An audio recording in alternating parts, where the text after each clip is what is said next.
જૈન વિદ્યાર્થી મિત્રો, Trinetra એકેડમીના online platform પર આપ સૌ મિત્રોનું હાર્દિક સ્વાગત છે। ટેટાર સ્પેશિયલ પાઠ્યપુસ્તક આધારિત પ્રશ્નોના મહાકુંભ સિરીઝમાં આપણે 8મું ધોરણ શરૂ છે ત્યારે, અને 8મા ધોરણનો આજે 5મો દિવસ છે મિત્રો। 8મા ધોરણનું 5મું ચેપ્ટર કોલસો અને પેટ્રોલિયમના પ્રશ્નોની આપણે અહીંયા ચર્ચા કરવાની છે।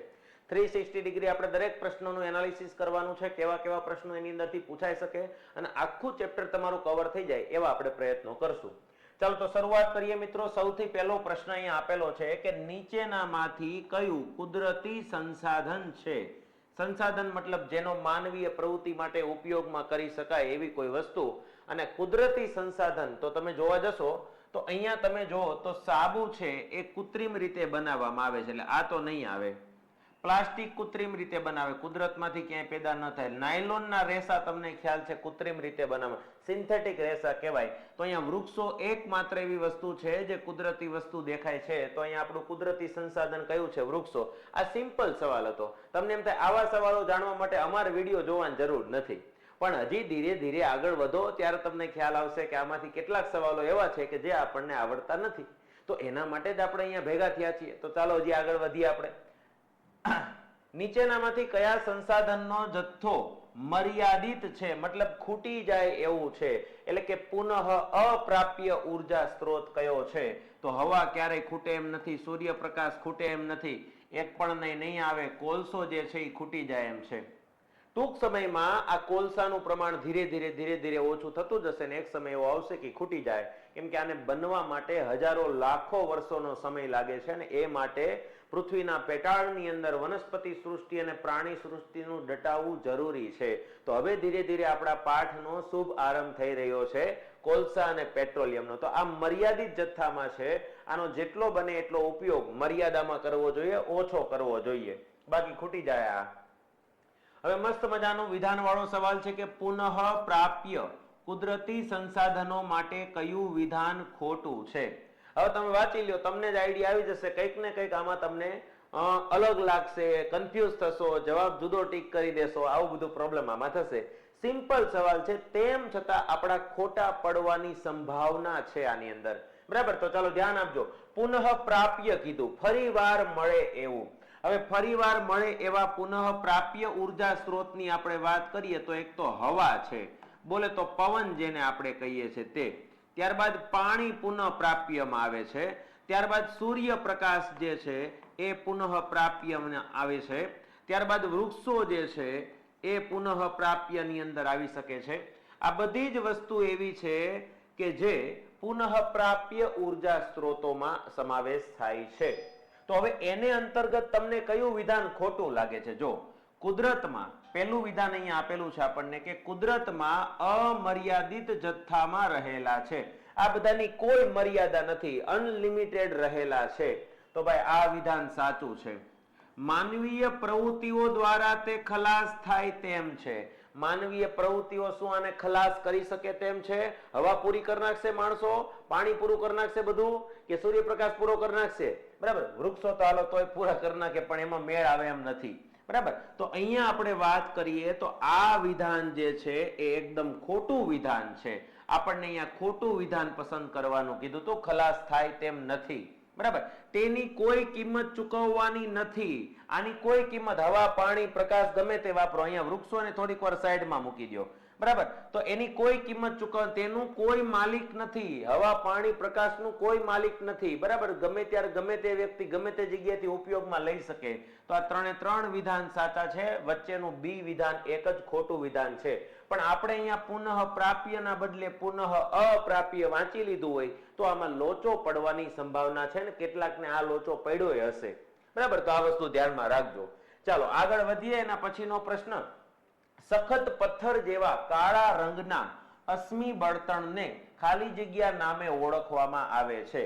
જો અશ્મિ બળતણની ચર્ચા થાય ને એટલે એક વસ્તુ ખાસ યાદ રાખવાની છે કે અશ્મિ બળતણ જે છે એમાં કોનો સમાવેશ થાય મુખ્ય રીતે? તો એક વાત કરીશું, સૌથી પહેલા તો યાદ રાખવાનું કોલસો, બરાબર? ત્યારબાદ યાદ રાખવાનું છે ખનિજ તેલ, પેટ્રોલિયમ કહીએ, ખનિજ તેલ, અને ત્યારબાદ યાદ રાખવાનું છે કુદરતી વાયુ। શું યાદ રાખવાનું છે? કુદરતી વાયુ। હવે એમાં જો આપણે ચર્ચા કરીએ તો કોલસાના 4 પ્રકાર છે, એમાં એક આવશે પીટ કોલસો, ત્યારબાદ યાદ રાખવાનું છે બિટ્યુમિન. બિટ્યુમિન. ત્યારબાદ એક કોલસાનો પ્રકાર છે લિગ્નાઇટ. લિગ્નાઇટ. અને હજી એક કોલસો છે એન્થ્રેસાઇટ. એન્થ્રેસાઇટ. બરાબર. અને ખનિજ તેલ જે છે એની અંદરથી શું શું મળી શકે છે? તો પેટ્રોલ, ડીઝલ, કેરોસીન, ત્યારબાદ ગ્રીસ, ઓઇલ, ઊંજણ તેલ કહેવાય, ઊંજણ તેલ, નેપ્થા, LPG, liquefied petroleum gas, LPG. આ બધી વસ્તુ ખનિજ તેલમાંથી મળે.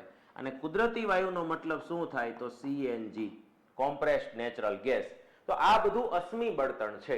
હવે આમાંથી કઈ વસ્તુ કાળા રંગના અશ્મિ બળતણ, કઠણ પથ્થર જેવો પદાર્થ જે છે એને શું કહેવાય? તો યાદ રાખવાનું છે કોલસો. આ તો ઘટ રગડા જેવું ઘાટું પ્રવાહી છે અને આ તો એક પ્રકારનો વાયુ છે. એટલે યાદ રાખજો, કોલસો જે છે એ કાળા રંગનો સખત પદાર્થ છે, એવું અશ્મિ બળતણ છે. Peat, lignite, bitumen, anthracite. બરાબર, આ વસ્તુ ખાસ યાદ રાખવાની છે. ચાલો આગળ વધીએ આપણે. સુનિલભાઈ, વાહ, સુનિલભાઈ કોલસાના ઉપયોગ વિશે માહિતી આપે છે. તો તેમનું કયું વિધાન અહીંયા ખોટું છે? સુનિલભાઈ કોલસા વિશે માહિતી આપતા હોય તો એમાંથી કયું વિધાન ખોટું છે? સુનિલભાઈ એમ કે છે કે રેલવે એન્જિન ચલાવવા માટે કોલસો વપરાય છે. હા ભાઈ, યાદ આવી ગયું, ગદર. ગદરમાં ઓલા કોલસા નાખતા હોય. રેલવે એન્જિન ચલાવવા માટે કોલસાનો ઉપયોગ થાય છે. તાપ વિદ્યુત મથક એટલે કે થર્મલ પાવર પ્લાન્ટની અંદર બળતણ તરીકે કોલસો વપરાય. હા સુનિલભાઈ, એકદમ સાચી વાત છે. કારણ કે થર્મલ પાવર પ્લાન્ટમાં પાણીને ગરમ કરવા માટે નીચે કોલસો સળગાવવામાં આવે ને એની વરાળ છે ટર્બાઇન ઉપર ફેંકીને ટર્બાઇન ફેરવીને એમાંથી વિદ્યુત ઉત્પન્ન કરવામાં આવે છે. બરાબર છે. ઉદ્યોગોની અંદર બળતણ તરીકે વાપરી શકાય છે કોલસો. હા ભાઈ બરાબર છે. ફેક્ટરીઓની અંદર ઘણી જગ્યાએ એવું વસ્તુ ગરમ કરવાની, ઉકાળવાની વાત થતી હોય ત્યાં કોલસાનો ઉપયોગ થાય છે. અને સુનિલભાઈ એમ કે છે કે ટ્રેક્ટરમાં બળતણ તરીકે વપરાય. હવે ટ્રેક્ટર કઈ ગદર જેવું નથી કે આમ કોલસા નાખતા જાવ હેલું જાય એમ. બરાબર. તો સુનિલભાઈની આ વાત તદ્દન ખોટી છે કે ટ્રેક્ટરમાં બળતણ તરીકે કોલસો વપરાય છે. હકીકતમાં ટ્રેક્ટરમાં બળતણ તરીકે શું વપરાય છે? તો આપણને ખબર છે, ડીઝલ વપરાય. શું વપરાય? ડીઝલનો ઉપયોગ થાય છે. આ વસ્તુ યાદ રાખવાની. ટ્રેક્ટરમાં બળતણ તરીકે ડીઝલનો ઉપયોગ થાય છે. બરાબર. એમાં સીએનજી ટ્રેક્ટર નો આવે અને કોલસા વાળું ટ્રેક્ટર નો આવે. ચાલો આગળ વધીએ આપણે. એના પછીનો સવાલ, મૃત વનસ્પતિનું કોલસામાં રૂપાંતરણની ક્રિયા કઈ ઘટનાની મદદરૂપ છે? યાદ રાખજો મિત્રો, જમીનના પેટાળમાં હજારો લાખો વર્ષો પહેલા વનસ્પતિ સૃષ્ટિ અને પ્રાણી સૃષ્ટિ દટાઈ ગઈ હોય. જમીનના લાવારસની જે ગરમી છે, ઊંચું તાપમાન છે અને જમીનનું જે દબાણ છે, આ બંને વસ્તુ મળીને એમાં કાર્બોનાઇઝેશનની પ્રક્રિયા કરશે. એટલે કે કાર્બન ઉમેરવાની પ્રક્રિયા કરશે. સૌથી પહેલા પીટ બનશે. પીટ નહીં કાઢો તો લિગ્નાઇટ બનશે. લિગ્નાઇટ નહીં કાઢો તો બિટ્યુમિન બનશે. બિટ્યુમિન નહીં કાઢો તો એન્થ્રેસાઇટ બનશે. એન્થ્રેસાઇટ નહીં કાઢો તો ખનિજ તેલ નીકળશે. ખનિજ તેલને ન કાઢો તો એમાંથી ઉપર તમને કુદરતી વાયુ સીએનજી મળશે. બરાબર. તો આ વસ્તુ જે છે એના આપણને વાત કરી કે ભાઈ મૃત વનસ્પતિઓનું કોલસામાં રૂપાંતરણ થવા માટે કઈ ક્રિયા જવાબદાર છે? તો ઊંચું દબાણ અને ઊંચું તાપમાન. એમાં જમીનનું દબાણ ઊંચું અને જમીનની અંદરનો લાવારસનો લાવા છે એનું ઊંચું તાપમાન. આ બંને વસ્તુ ભેગી થઈને યાદ રાખવાનું છે કાર્બોનાઇઝેશનની પ્રક્રિયા કરે છે. શું કરે છે? કાર્બોનાઇઝેશન. અને કાર્બોનાઇઝેશનનો મતલબ શું થાય? તો યાદ રાખવાનું છે કાર્બન ઉમેરવાની પ્રક્રિયા. કાર્બન ઉમેરાવું એટલે કાર્બોનાઇઝેશન. બરાબર. ચાલો આગળ વધીએ. કોલસામાં મુખ્યત્વે કયું તત્વ હોય છે? કોલસો શેનો બનેલો હોય છે? તો આપણને ખબર છે કે ભાઈ એક તત્વ છે 6 નંબરનું કાર્બન. બરાબર. કાર્બનના 3 અપર રૂપો છે. એમાંથી એક છે કોલસો, બીજું છે ગ્રેફાઇટ અને ત્રીજું જે છે એ છે હીરો. આ કાર્બનના 3 અપર રૂપો છે. તો આપણને એટલી તો ખબર પડી ગઈ કે ભાઈ કોલસામાં મુખ્યત્વે કયું તત્વ રહેલું હોય છે? કાર્બન તત્વ રહેલું હોય છે. ચાલો આગળ વધીએ. તમે તમારી રીતે પણ જવાબ નક્કી કરી રાખજો એટલે તમને આઈડિયા આવે કે ભાઈ આમાં આપણે કેટલા સાચા છીએ, કેટલા ખોટા છીએ. કોલસાને સળગાવતા કયો વાયુ ઉત્પન્ન થાય છે? હું તો એમ કહું છું કોલસાને નહીં, કોઈ પણ વસ્તુને દહન કરાવવામાં આવે તો યાદ રાખવાનું છે કાર્બન ડાયોક્સાઇડ ઉત્પન્ન થાય. પણ ક્યારે? જ્યારે કોઈ પણ વસ્તુનું સંપૂર્ણ દહન થતું હોય ત્યારે. જ્યારે કોઈ પણ વસ્તુનું અપૂર્ણ દહન કરવામાં આવે છે ત્યારે યાદ રાખવાનું છે કાર્બન મોનોક્સાઇડ ઉત્પન્ન થાય.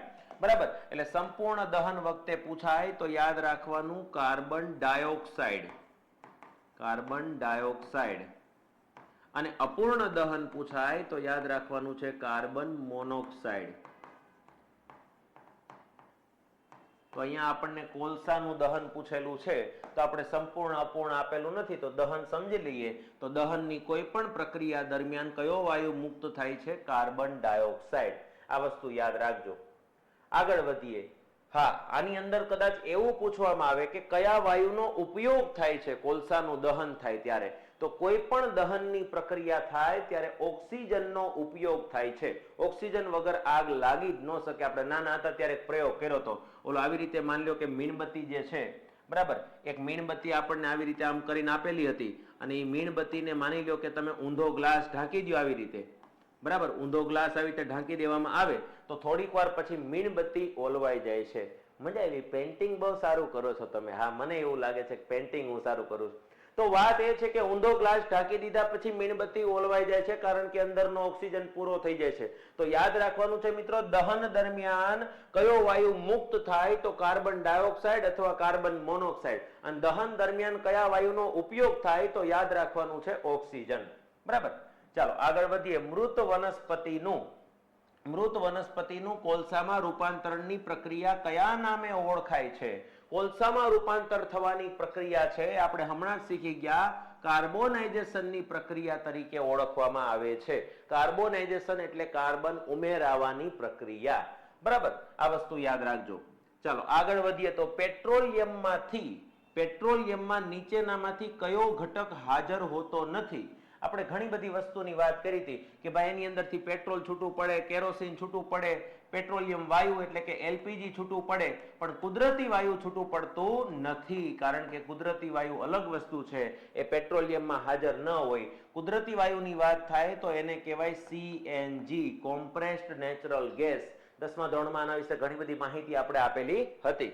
તો અહીંયા યાદ રાખવાનું છે પેટ્રોલિયમ એટલે કે ખનિજ તેલ, જેને બ્લેક ગોલ્ડ, કાળું સોનું કહેવાય છે. એમાં પેટ્રોલ, ડીઝલ, કેરોસીન, નેપ્થા, ઊંજણ તેલ, ડામર, આ બધી વસ્તુ નીકળે. પણ કુદરતી વાયુ અલગ વસ્તુ છે. કુદરતી વાયુનો મતલબ શું થાય? સીએનજી. જો પેટ્રોલિયમ અંદર પડ્યું રહે તો એની ઉપર કુદરતી વાયુ ભેગો થાય, પ્રેશર બને ને તમે જેવું કાણું પાડો એટલે બહાર નીકળી જાય. એને કહેવાય સીએનજી, કોમ્પ્રેસ્ડ નેચરલ ગેસ. એ પેટ્રોલિયમમાંથી તૈયાર નહીં થાય, અલગ વસ્તુ છે. હા, એલપીજી જે છે, liquefied petroleum gas. Petroleum gas એટલે પેટ્રોલિયમમાંથી, ખનિજ તેલમાંથી ઉત્પન્ન કરવામાં આવે છે. ચાલો આગળ વાત કરીએ. નીચેનામાંથી શાને કાળું સોનું? હમણાં જ આપણે વાત થઈ ગઈ. બ્લેક ગોલ્ડ કોને કહેવાય? તો પેટ્રોલિયમને બ્લેક ગોલ્ડ કહેવાય. પેટ્રોલિયમ બોલે તો કોણ? ખનિજ તેલ. કારણ કે કાળું છે અને બીજું સોના કરતા મોંઘું પડે છે. કારણ કે વિચાર કરો, એમાંથી પેટ્રોલ, ડીઝલ, કેરોસીન, નેફથા, ઊંજણ તેલ, ડામર બધું વેચવા જાવ તો સોના કરતા ક્યાંય ભાવ વધી જાય. બરાબર, એટલા માટે એને બ્લેક ગોલ્ડ, કાળું સોનું કહેવામાં આવે છે. કોલસા અને પેટ્રોલિયમ માટે કયું વિધાન ખોટું છે? ચાલો તમે વિધાનો વાંચો અને મને જણાવો કે આમાં, મતલબ કે તમે કોમેન્ટ કરજો આની અંદર, અથવા તો તમે વિચારી રાખજો, મનમાં કોમેન્ટ કરી દેજો કે ભાઈ અહીંયા જવાબ શું આવશે. ખોટું વિધાન પૂછ્યું છે કોલસા અને પેટ્રોલિયમ માટે. પેલું તો કીધું કે કોલસો અને પેટ્રોલિયમ અશ્મિ બળતણ છે. ભાઈ આ વિધાન તો સાચું છે. તેને બનવા માટે લાખો વર્ષ લાગે છે. હા ભાઈ આ સાચું છે. તેમનું દહન એ વાયુ પ્રદૂષણનું મુખ્ય કારણ છે. હા ભાઈ આ સાચું છે, કેમ કે કાર્બન તેના ઉપયોગથી ગ્લોબલ વોર્મિંગ થતું નથી. હકીકતમાં ગ્લોબલ વોર્મિંગ થાય છે, વૈશ્વિક તાપમાનમાં વધારો થાય છે, કારણ કે કાર્બન ડાયોક્સાઇડ મુક્ત થાય છે. એટલા માટે અહીંયા છેલ્લું વિધાન જે છે એ ખોટું છે, નથી ના બદલે છે આવે. બરાબર, તો આ વસ્તુ ધ્યાનમાં રાખજો. ચાલો આગળ વધીએ આપણે. જે મિત્રોને દ્રોણાચાર્ય બેચ વિશે ખ્યાલ નથી એમને જણાવી દઉં કે ટેટ ટાટની સંપૂર્ણ તૈયારી કરાવતી એકમાત્ર બેચ એટલે દ્રોણાચાર્ય બેચ છે, જેમાં ટેટ 1, 2, સેકન્ડરી, હાયર સેકન્ડરી તમામ વસ્તુ આની અંદર આવી જશે. લાઈવ પ્લસ રેકોર્ડેડ સ્વરૂપે પ્રિલિમ્સ અને મેન્સ બંનેની તૈયારી સાથે સાથે વિષય વસ્તુનું પણ મટીરીયલ આપવામાં આવશે, જુદી જુદી ટેસ્ટો પણ લેવામાં આવશે. આ બધી જ વસ્તુ તમને દ્રોણા કૂપન કોડ નાખવાથી અત્યારે 45% ઓફ એટલે કે 2199 માં બેચ મળશે અને વેલિડિટી મિત્રો પરીક્ષા સુધીની. જ્યાં સુધી તમારી પરીક્ષા પૂરી ન થઈ જાય ત્યાં સુધી આ બેચમાં તમે આરામથી ભણી શકો છો. પ્લે સ્ટોર પર જાઓ, ત્રિનેત્ર ઓનલાઈન ટાઈપ કરો અને એમાંથી આ એપ્લિકેશન ડાઉનલોડ કરો. દ્રોણાચાર્ય બેચમાં કન્ટેન્ટમાં જઈને જુદા જુદા ડેમો લેક્ચરો ભરો, મજા આવે તો બેચ લ્યો અને આજથી જ તમારી તૈયારી શરૂ કરો. આના સિવાય ટેટ-ટાટને લગતી કોઈ પણ માહિતી જોઈતી હોય તો તમે આ નંબર પર કોન્ટેક્ટ કરી શકો છો. આપણું કામ જ છે સરકારી શિક્ષક બનાવવાનું. બરાબર, તો અહીંયા આ માહિતી તમારા મિત્રો સુધી પણ પહોંચાડજો કે જે ટેટ-ટાટની તૈયારી કરી રહ્યા છે. બરાબર, ચાલો આપણે પ્રશ્નનો દોર આગળ ચલાવીએ. ઉદ્યોગોમાં કોલસા ઉપર પ્રક્રિયા કરીને કયા ઘટકો મળે છે? શું મળે છે? કોલસા ઉપર પ્રક્રિયા કરવાથી શું મળે? તો યાદ રાખજો, કોક મળે. કોક એટલે કોણ? કોક એટલે પ્યોર કાર્બન. કોલટાર મળે, કોલગેસ મળે, મતલબ કે બધું મળે. તમને એમ થતું હોય છે સાહેબ આ કોલસાની વાત કરે છે, પેટ્રોલિયમની વાત નથી કરતા. હા મિત્રો, આ ત્રણ વસ્તુ જે છે, આ ત્રણ વસ્તુ જે તમને દેખાય છે, આ બધી જ વસ્તુ તમને એન્થ્રેસાઇટ કોલસામાંથી મળી રહે છે. એન્થ્રેસાઇટ કોલસો એવો છે કે એનું કાર્બોનાઇઝેશન એકદમ વધી ગયું હોય છે, કાર્બનનું પ્રમાણ વધી ગયું હોય છે, એટલે એમાં ઘટ રગડા જેવું પ્રવાહી નીકળે ને કોલ ટાર કહેવાય, પ્યોર પાવડર નીકળે ને કોક કહેવાય, અને એમાંથી જે વાયુ ઉત્પન્ન થાય, કોલસામાંથી વાયુ ઉત્પન્ન થાય એને કોલ ગેસ કહેવાય. અને આ બધાનો ઉપયોગ ક્યાંક ને ક્યાંક થાય છે. આ વસ્તુ યાદ રાખજો, હમણાં આપણે પ્રશ્ન આવશે એટલે મજા આવશે. ચાલો, અહીંયા પહેલો જ પ્રશ્ન આપ્યો છે તમને કે ફૂદા મતલબ ઓલી જીવાતો જે હોય તે, ફૂદા અને જીવાતોને દૂર રાખવા માટે વપરાતી ડામરની ગોળી શેમાંથી બને? તમને એમ થાય ડામરની ગોળી ડામરમાંથી બને, બીજી શેમાંથી બને? બરાબર, તો અહીંયા એવી વાત નથી. અહીંયા ડામરની ગોળી પેલા છે યાદ રાખજો કે કોલટારમાંથી બનાવવામાં આવે. શેમાંથી બનાવવામાં આવે? કોલટારમાંથી. અને આ કોલટાર ક્યાંથી આવ્યું તો યાદ રાખજો, કોલસામાંથી જ મેળવવામાં આવેલું છે, એન્થ્રેસાઇટ કોલસામાંથી. ચાલો હું તમને સમજાવી દઉં. જો અહીંયા આપ્યું છે કે કોલટારમાંથી મળતી નિપજોનો ઉપયોગ રોજિંદા જીવનમાં વપરાતી ચીજ વસ્તુઓના ઉત્પાદનમાં પ્રાથમિક ઘટક તરીકે વપરાય છે. જેમ કે અહીંયા વાત કરીએ તો રંગો બનાવવા માટે કોલટાર વપરાય, દવાઓ બનાવવા માટે વપરાય, વિસ્ફોટકો બનાવવા માટે વપરાય, સુગંધી દ્રવ્યો બનાવવા માટે મતલબ પરફ્યુમ્સ બનાવવા માટે વપરાય, પ્લાસ્ટિક પેઇન્ટ્સ બનાવવા માટે વપરાય, ફોટોગ્રાફિક પદાર્થો બનાવવા માટે વપરાય, છત બનાવવા માટેના પદાર્થો માટે વપરાય. અને રસપ્રદ વાત એ છે કે ફૂદા અને જીવાતોને દૂર રાખવા માટે વપરાતી ડામરની ગોળી પણ કોલટારમાંથી જ બને છે. તો આ વસ્તુ જે છે એ તમારા માટે ખૂબ જ અગત્યની વસ્તુ થઈ ગઈ. આ કોલટાર જે છે એ કેટલો ઉપયોગી છે તમને ખબર પડી. કેટલી બધી વસ્તુ બનાવવા માટે કોલટાર વપરાય. અને કોલટાર ક્યાંથી મેળવવામાં આવે? કોલસામાંથી મેળવવામાં આવે. અને એમાંય ખાસ કરીને એન્થ્રેસાઇટ, સૌથી સારામાં સારી ગુણવત્તા વાળો કોલસો. બરાબર, ચાલો આગળ વધીએ. ટ્રેક્ટરમાં બળતણ તરીકે શું વપરાય છે? યાદ કરો ઓલા સુનિલભાઈની વાત. સુનિલભાઈ જ્યારે એક વિધાન ખોટું બોલ્યા હતા કે ભાઈ ટ્રેક્ટરમાં બળતણ તરીકે કોલસાનો પેટ્રોલિયમનો ઉપયોગ થઈ શકે નહીં. તો ટ્રેક્ટરમાં શેનો ઉપયોગ થઈ શકે એ મેં તમને વાત કરી દીધી. તો હવે તમને યાદ હશે કે ટ્રેક્ટર જે છે એની અંદર ડીઝલનો ઉપયોગ થાય છે. આગળ વધીએ. પેટ્રોલિયમ એ કયા મૃત સજીવના અવશેષો દ્વારા બન્યું છે? વનસ્પતિ, પ્રાણી અને બી બંને કે એક પણ નહીં? તો આપણને એટલી તો ખબર છે કે ભૂગર્ભની અંદર જમીન સપાટીની નીચે તળિયાના ભાગમાં જ્યારે મોટા પ્રમાણમાં વનસ્પતિ સૃષ્ટિ અને પ્રાણી સૃષ્ટિ દટાઈ જાય ત્યારે જમીનના લાવારસની ગરમી અને જમીનના દબાણના કારણે કાર્બોનાઇઝેશનની પ્રક્રિયાથી આ કોલસો અને પેટ્રોલિયમ બને છે. તો યાદ રાખજો મિત્રો, વનસ્પતિ અને પ્રાણી બંને અહીંયા સાચા જવાબમાં આવશે. બરાબર, એટલે એ અને બી બંને આવશે. ચાલો આગળ. દુનિયામાં સૌ પ્રથમ તેલનો કૂવો. તેલ એટલે કયું તેલ? સિંગ તેલ. 5 લીટર મોકલાવું મારા વાલા? ઈ નહીં. અહીંયા જે વાત થાય છે તેલની, એ ખનિજ તેલની વાત થાય છે. કઈ તેલની વાત થાય છે? ખનિજ તેલની, ક્રૂડ ઓઇલ, પેટ્રોલિયમની વાત થાય છે. બરાબર, એટલે આ તેલનો કૂવો કયા દેશમાં ખોદવામાં આવ્યો હતો? પહેલી વાર ખનિજ તેલનો કૂવો કયા દેશમાં ખોદવામાં આવ્યો હતો? તો યાદ રાખવાનું છે મિત્રો, અમેરિકાની અંદર પેન્સિલ્વેનિયા ની અંદર સૌ પ્રથમ આ કૂવો ખોદવામાં આવેલો હતો. બરાબર, તો આ વસ્તુ ખાસ યાદ રાખવાની છે. તો અહીંયા આપણો રાઈટ આન્સર જે છે એ શું થઈ જશે? અમેરિકા. બરાબર, ચાલો હું તમને એની થોડીક માહિતી આપી દઉં કે જો દુનિયાનો સૌ પ્રથમ તેલનો કૂવો 1859 માં અમેરિકાના પેન્સિલ્વેનિયામાં ખોદવામાં આવ્યો અને એના 8 વર્ષ પછી 1867 ની અંદર અસમના માકુમમાં, બરાબર, અસમ બોલે તો ભારતની અંદર જે આસામ કહેવાય, અસમના માકુમની અંદર પણ તેલ કાઢવામાં આવ્યું હતું અને ભારતની અંદર અસમ છે, ગુજરાત છે, બોમ્બે હાઈ છે, ગોદાવરી નદી તથા કૃષ્ણા નદીની તટ પ્રદેશમાંથી તેલ મળી આવેલ છે. આપણા ગુજરાતમાં જો વાત કરીએ તો વાપી સાઈડનો જે સાઉથ ગુજરાતનો વિસ્તાર છે, ત્યારબાદ આપણે અંકલેશ્વર વાળી વાત કરીએ તો આ બધી જગ્યાએ મોટા ભાગે તેલના કુવાઓ મળી આવેલા છે. તો તેલ, ખનિજ તેલ મળી આવેલું છે. તો આ બધી જગ્યાઓ યાદ રાખવાનીમાં આખા વિશ્વની અંદર પહેલો તેલનો કૂવો ક્યાં આવ્યો? તો યાદ રાખવાનું છે પેન્સિલ્વેનિયા, અમેરિકાની અંદર. ભારતની અંદર પહેલો તેલનો કૂવો ક્યાંથી કાઢવામાં આવ્યો? તો અસમની અંદર માકુમ યાદ રાખવાનું છે. આપણે અમેરિકાના તેલના કૂવા પછી 8 વર્ષ પછી આપણે તેલનો કૂવો એ ખોદી કાઢેલો હતો. બરાબર, ભારતના કયા વિસ્તારમાંથી પેટ્રોલિયમ મળી આવે છે? હમણાં જ આપણે માહિતી આપી એના ઉપરથી ખબર પડી કે અસમના માકુમમાં પહેલો તેલનો કૂવો હતો. ગુજરાતની અંકલેશ્વરની, વાપીની બધી વાત કરી, બોમ્બે હાઈની વાત કરી, તો જવાબમાં શું આવી જશે? આપેલ તમામ જગ્યાએથી આપણે ખનિજ તેલ કાઢીએ જ ભારતમાં. ત્યારબાદ વાત કરી કે ભારતમાં સૌ પ્રથમ કયા રાજ્યમાંથી તેલ કાઢવામાં આવ્યું હતું? તો અસમની અંદર. અસમમાં પણ પૂછે તો કઈ જગ્યાએ? માકુમ. બરાબર, તો આ વસ્તુ યાદ રાખજો કે ભારતની અંદર સૌ પ્રથમ તેલ ક્યાંથી કાઢવામાં આવેલું હતું. પેટ્રોલિયમના વિવિધ ઘટકોને અલગ કરવાની પદ્ધતિને શું કહેવાય? એક આખી પ્રોસેસ છે કે પેટ્રોલિયમને ગરમ કરવામાં આવે, બહુ મોટી વાત ભઠ્ઠી હોય, અલગ અલગ કેપ લગાડેલી હોય અને ઉત્કલન બિંદુના આધારે અલગ અલગ જગ્યાએ અલગ અલગ વસ્તુ, પેટ્રોલ, ડીઝલ, કેરોસીન, નેફથા, ઊંજણ તેલને છેલ્લે રગડા જેવું પ્રવાહી ડામર વધી રહે છે.